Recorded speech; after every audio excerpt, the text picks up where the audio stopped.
Hello, my name's Baic and I'm a registered dietitian and nutritionist in the UK.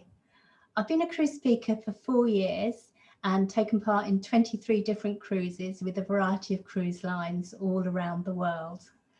My background is 20 years in the NHS as a dietitian and 10 years as a senior lecturer and researcher at the University of Bristol.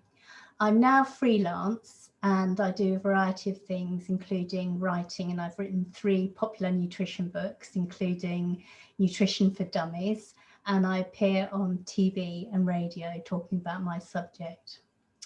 I love speaking on the cruise ships about nutrition because it's a topic with really broad appeal across a huge range of demographics, including age and gender and backgrounds.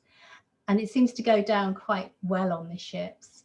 I've got about 20 different talks now, and I'm going to show you now just a couple of sample slides from those to give you an idea.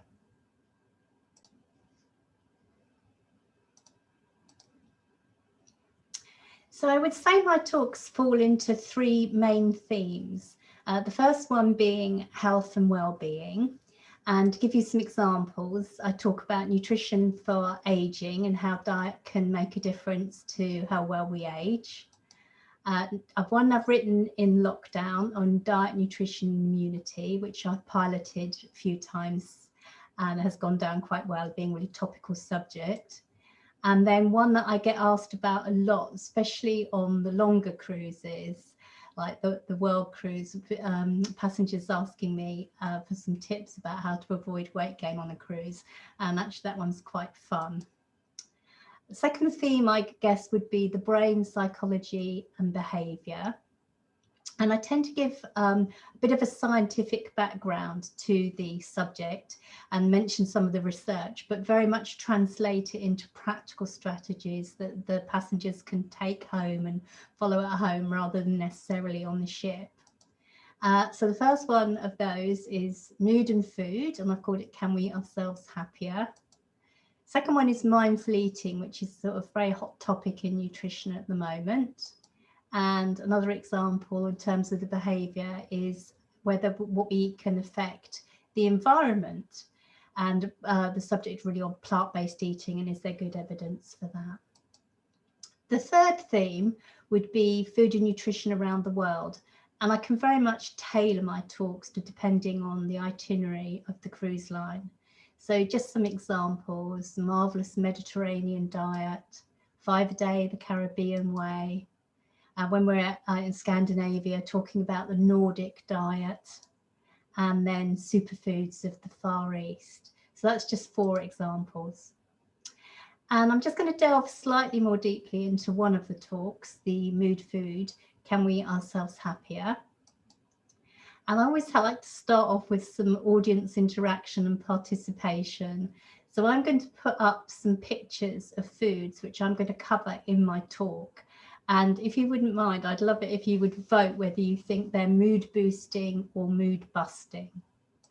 So the first one's porridge oats. So who thinks that's boosting? And who thinks that's busting? Okay. And then oily fish, boosting and busting. Thank you. And then a bit more difficult, chocolate. Who thinks that's boosting? And who thinks that's mood busting? Oh, that's interesting. That's split the audience. And then alcohol, boosting or busting? Okay. And then water. What about something as simple as water? Who thinks that's mood boosting? And who thinks that's mood busting? Okay. And then another more tricky one, coffee. Mood boosting and mood busting. Again, that's split the audience. So all the answers will be in the talk as we go through. And I like to think of the background to this as the brain being a bit like a car, and it needs all these different things to go into it to make it work well, doesn't it? So you've got your petrol, your oil, your brake fluid, your antifreeze, your water. And when I'm on a cruise in the winter and I see this slide, it always makes me think that I've forgotten to put the antifreeze into my car. But the brain needs all of these. So you've got your carbohydrate, which is your fuel. your omega-3 fats, which might be equivalent to the oil, and vitamins, minerals, protein, and fluid. And we get all of those things from our diet. So what I've done is I've gone through the recent research that's been done, and I've narrowed it down to 4 top mood boosting tips that I think we put into practice to improve our mood. And hopefully at the end of this talk there'll be one or maybe more of these that you're not doing at the moment, which you might want to think about doing when you get home. So I'll cover those 4 mood boosting tips. And thank you very much for viewing my show reel. Thank you for your time. And I love being a cruise ship speaker and would love to work on your ships. So thank you. I'm going to stop my slides now.